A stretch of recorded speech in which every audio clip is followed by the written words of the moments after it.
I never imagined that my wedding day would begin with silence.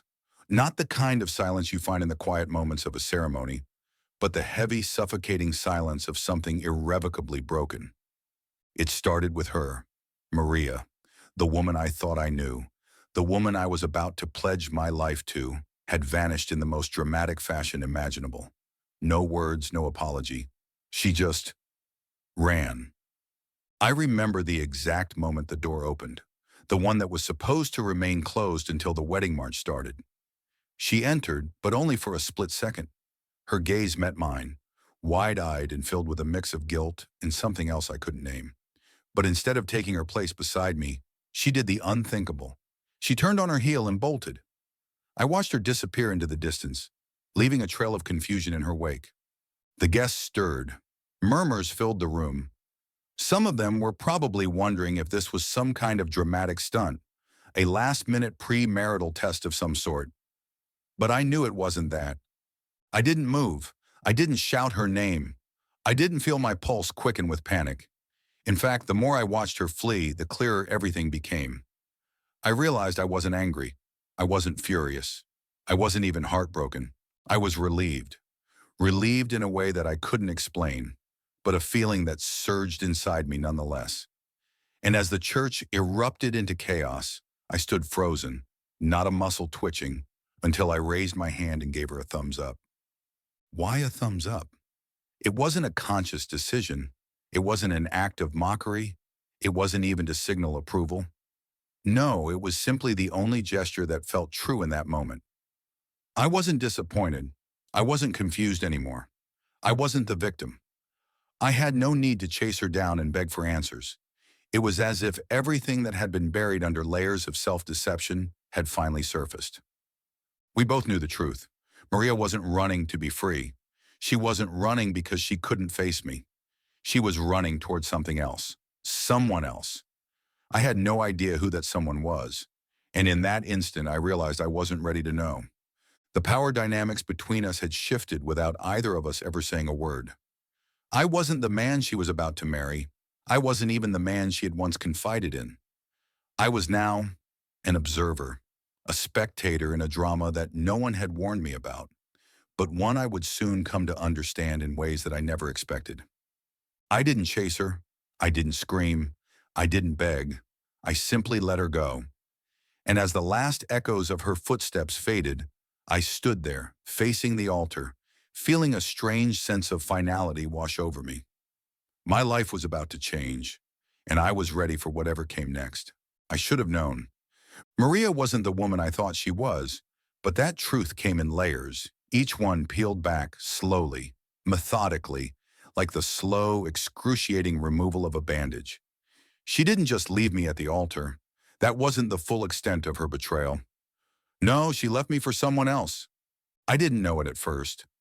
For a while, I was living in a state of suspended disbelief, the kind of numbness that comes with shock, the feeling that everything has happened to someone else, not to you.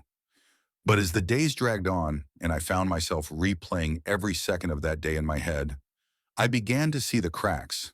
And then the first piece of the puzzle slid into place. I started thinking about the way she had been acting in the weeks leading up to the wedding. Maria was distant, but not in the way someone is when they're nervous about the future.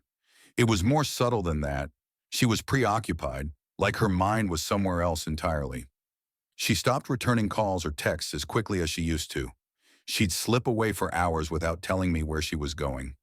And there were the whispers. I didn't want to believe them. Not at first, but then the rumors reached my ears. Rumors of her spending time with someone else. Someone who wasn't just a passing acquaintance. Someone who had been in her life long before I ever showed up. His name was Ethan. The name had been dropped casually, like it meant nothing. I brushed it off. Who was Ethan? Just another guy from her past, I told myself. Maybe he was just someone who had been a comfort to her, someone who had known her before me. But the more I looked into it, the more it became clear that Ethan wasn't a forgotten chapter in her life. He was her ex, the one that never really left.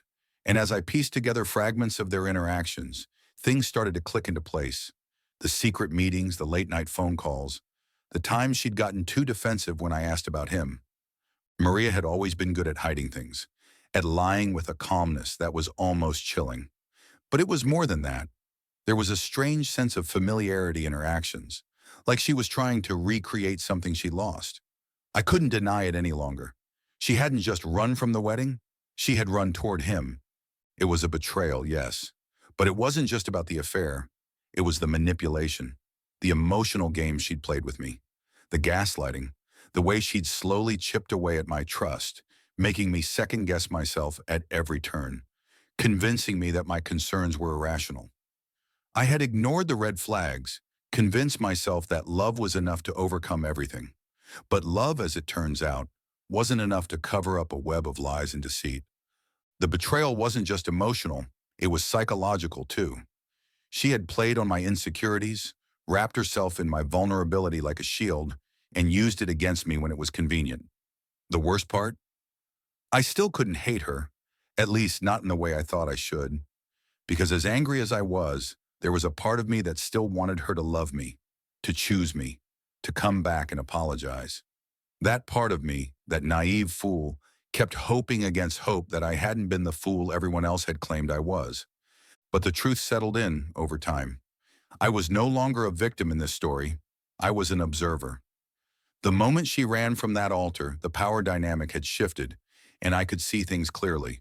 The person I thought I was in love with wasn't who I had imagined.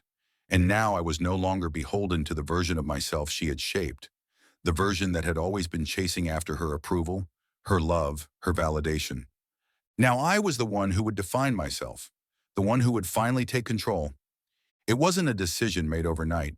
Revenge, when it's driven by emotion, often leaves a bitter taste behind. But when it's rooted in logic, in a calculated reckoning, it becomes something else entirely. I wasn't after vengeance, at least not in the typical sense. I wasn't going to break her down or humiliate her the way she had humiliated me. No, I was after something more refined, something more devastating. I wanted to watch her burn herself down, to see how long it would take her to realize that the life she had run to was a house built on sand. But there was one problem. Ethan, the man who had become the object of her affections, the one who had taken her from me. At first, I couldn't see the man behind the shadow. All I could focus on was the fact that he had done what I couldn't. He had taken Maria from me without hesitation, without apology. But as I learned more about him, as I dug deeper into the man she had chosen over me, I realized that he wasn't the person I thought he was either. He was a broken man too, just as emotionally fragile as I was, just as damaged. In a way, I almost felt sorry for him. Almost. He had no idea what kind of storm was coming for him, because I wasn't going to let Maria walk away unscathed, not after what she had done. But I wasn't going to be the one to destroy her. No, I was going to let her do it herself. The psychological tension between us was building, and neither of us had any idea where it would end. All I knew was that I wasn't going to be the one left holding the broken pieces anymore. This was my turn. Days turned into weeks, but the questions never stopped. The truth, once so clearly hidden behind Maria's facade, was now like a living thing inside my chest. It grew with each passing hour, twisting into something sharp and consuming. I couldn't get rid of it. My mind kept running in circles, constantly returning to the same points of confusion. Why did she leave? Was I just another chapter in her past? A placeholder until the real thing came back into her life? Had I ever truly known her? I had to confront the reality of it. I wasn't the man she chose. And no matter how much I tortured myself with thoughts of reconciliation, I could feel the distance widening. She was gone, not just physically, but emotionally. And I wasn't about to be the desperate fool who clung to what had already slipped through my fingers. I had to be smarter than that. And so, the transformation began. Where once I had been driven by love, now I was driven by something more dangerous: self-preservation. I started changing the way I saw the world. I stopped seeing myself as the victim and began viewing everything through a new lens, a lens of calculation. Every interaction, every word, every look, it all meant something now. I wasn't just reacting, I was analyzing. It wasn't easy at first. The anger that bubbled up was an inconvenient companion. Sometimes it gnawed at the back of my mind, urging me to act recklessly, to do something, anything that might make me feel like I was in control again. But I kept it at bay, locked it in a cage of discipline. I had no interest in being the emotional wreck that people expected me to be. I would not play into the script that Maria had written for me. The first step was learning everything about Ethan. If he was the one who had taken her away from me, then I needed to know him as well as I had once known her. I dug into his life with the same obsessive precision I had used to study her. Social media profiles, mutual acquaintances, work connections, all of it became grist for the mill. He wasn't hard to find. He was a fixture in their shared past, a man who had never really let go, a man who had spent years waiting for the right moment to insert himself back into her life. That's when I realized something chilling. Ethan wasn't some outsider who had waltzed into our lives. He was the cornerstone of the betrayal. He was the reason Maria had changed in the first place. He was her unfinished business, and now he was her future. I started following him, carefully from a distance. I wasn't looking to confront him, not yet. I was looking for weaknesses. I needed to understand how his world functioned, how it would crumble. And when the time came, I would strike. But it wasn't just about him. Maria had left me, yes. But what I realized was that she hadn't just left me for Ethan. She had left me because, in a twisted way, I was holding her back. She needed him. She needed the comfort of someone who knew all her secrets, someone who could understand her flaws in a way I never could. I was a stranger to her in the end. And it wasn't just that I wasn't enough. It was that I had become too much. The realization stung. I could feel my own identity begin to fragment as I tried to hold on to the version of myself that had been Maria's partner. But that person no longer existed. I had to rebuild from the ground up. I couldn't rely on old versions of myself. The man who had been content in their shared life was gone. In his place was someone colder, more focused, someone who didn't need Maria's love to survive. I began to surround myself with people who would not ask questions, people who wouldn't expect anything of me except for what I gave. I no longer needed validation from anyone. The days of doubting myself were over. And the more I detached from the life I had once known, the stronger I became. It was a shift in the way I viewed the world. No longer was I at its mercy. No longer was I struggling for a place. Now I could navigate it as if it were a chessboard, and I was the only one who knew the rules. Maria, meanwhile, was slipping further away. We didn't speak for weeks after the wedding. I saw her posts occasionally, photos with Ethan, vacations, their quiet moments, the happy family I could never be a part of. And yet I never felt jealousy, not the kind I thought I would. Instead, there was a strange sense of detachment, of acceptance. I wasn't angry at Maria. I was angry at the way I had let myself become her backup plan, the way I had failed to recognize that she was always going to choose someone else. It was my own fault for believing that I could hold on to something that wasn't mine. She had never been mine. She had been a fleeting chapter, a beautiful lie, and I had held on for far too long. But the most significant change was internal. It was the slow, terrifying process of realizing that I had become like them. Ethan and Maria, they weren't just symbols of betrayal anymore. They were the embodiment of a new version of myself. Cold, detached, self-interested. The irony of it was almost comical. Here I was, the man who had once believed in love above all else, now a player in the very game I had once condemned. My relationship with Maria was nothing more than a wound that hadn't yet healed. But as time went on, I began to see it for what it was. A scar, a reminder of what had once been, a memento of my own naive, vulnerable self. I wasn't that man anymore, and that was the hardest thing to come to terms with. I wasn't just seeking revenge. I was reshaping my identity. In a way, I was becoming Maria, the woman who had taken what she wanted and never looked back. I decided I had to confront her finally, not for closure, not for any sense of reconciliation, but because I knew that, deep down, the story wasn't over. There was still unfinished business. And when the time came, when I saw her face again, it wouldn't be the same. I would have taken control of my own narrative. And when she saw me again, she wouldn't recognize the man I had become. She thought she could leave me behind, but I wasn't the same person anymore. And that, in itself, was the most bitter form of revenge. I didn't expect her to come back. Not in the way she did, not after everything. But there she was, standing in front of me, her eyes wide with shock and something else.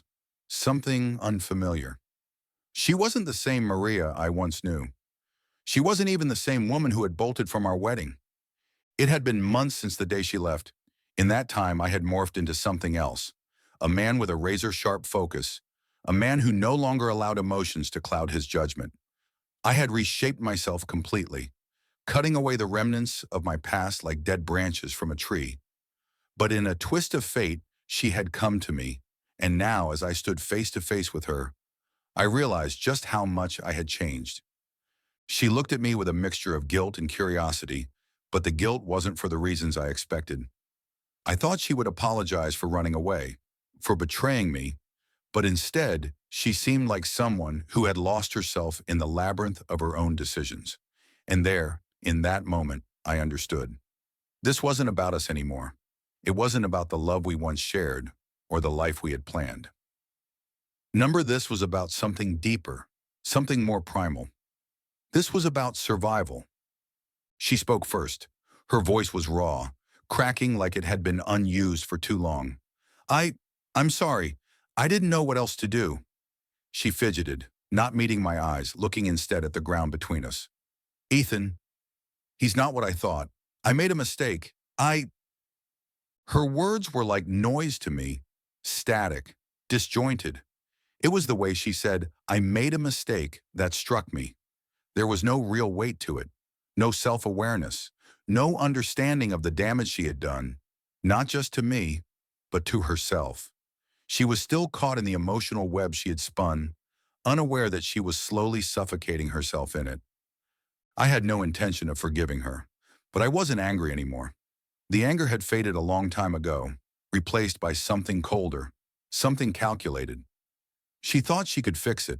She thought she could come back and make it all right, as if the world were still the way it had been before she ran. But the moment she stood before me, I knew that it was too late for reconciliation, too late for apologies.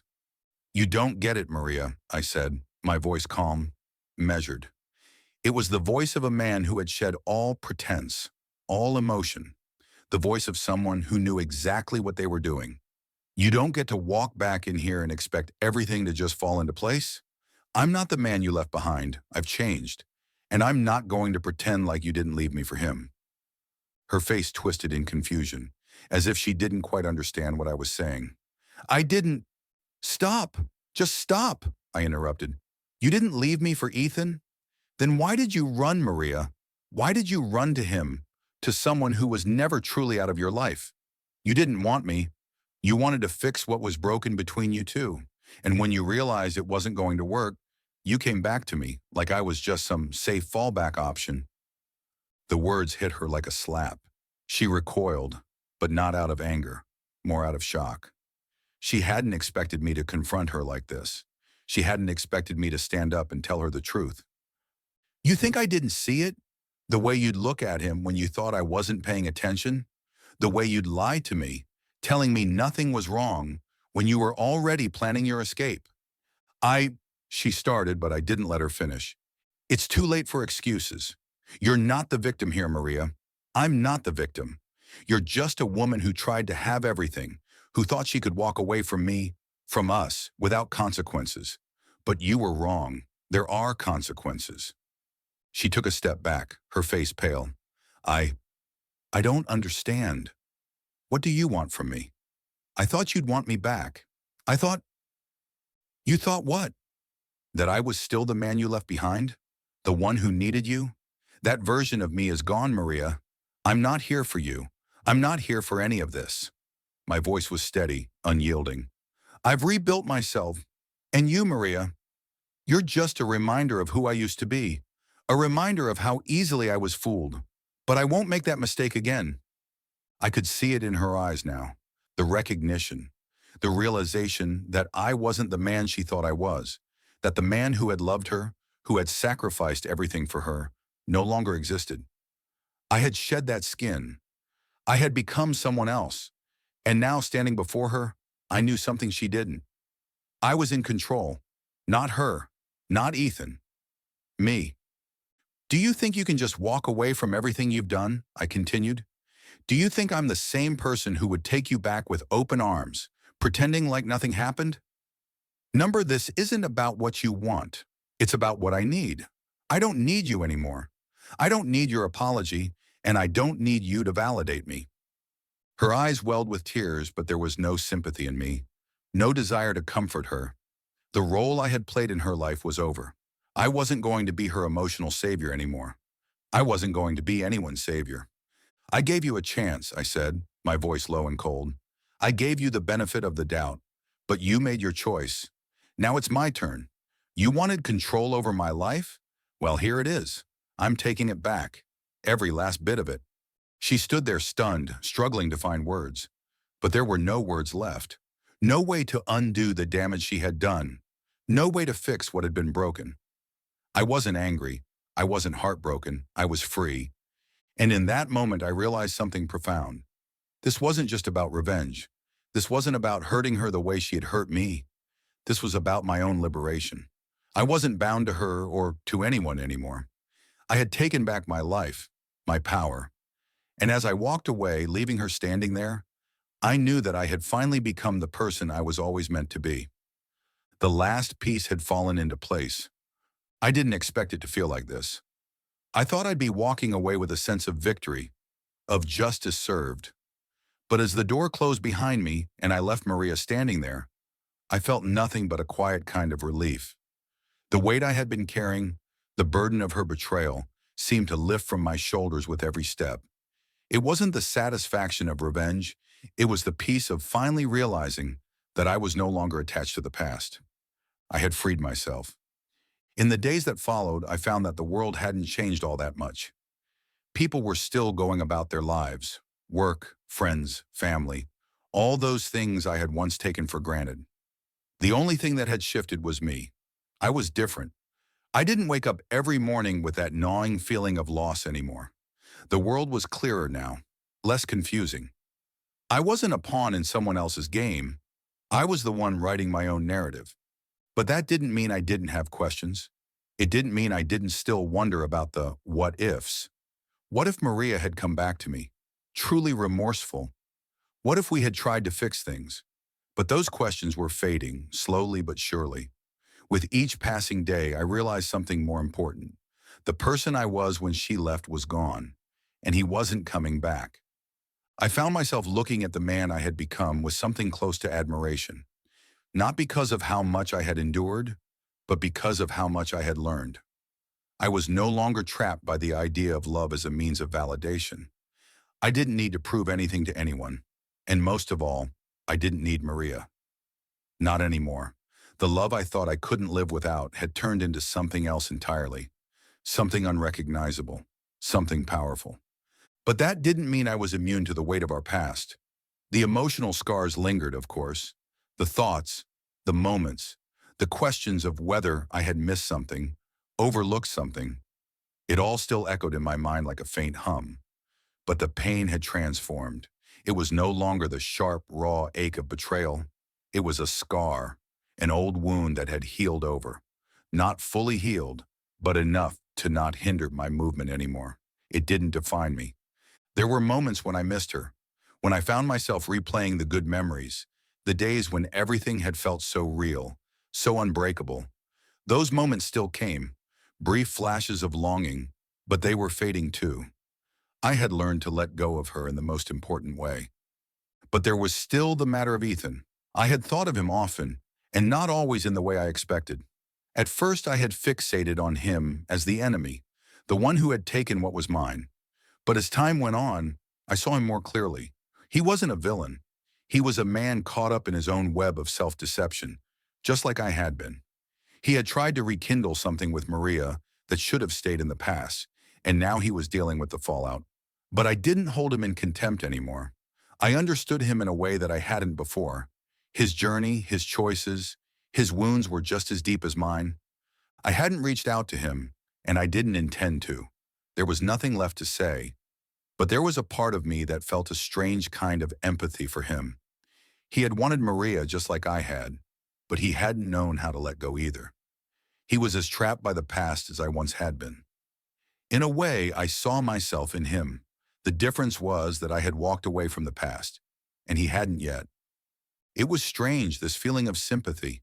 After everything, after the betrayal, the anger, the heartbreak, it was the last emotion I thought would settle inside me. But it had. I didn't want to hurt anyone anymore. I didn't want to destroy the people who had once mattered to me. What I wanted, what I needed, was to move forward. And I could only do that by letting go of the need to see others suffer. Maria didn't reach out to me after that day. She didn't come running back to apologize or ask for forgiveness. She didn't try to explain herself, and I didn't expect her to.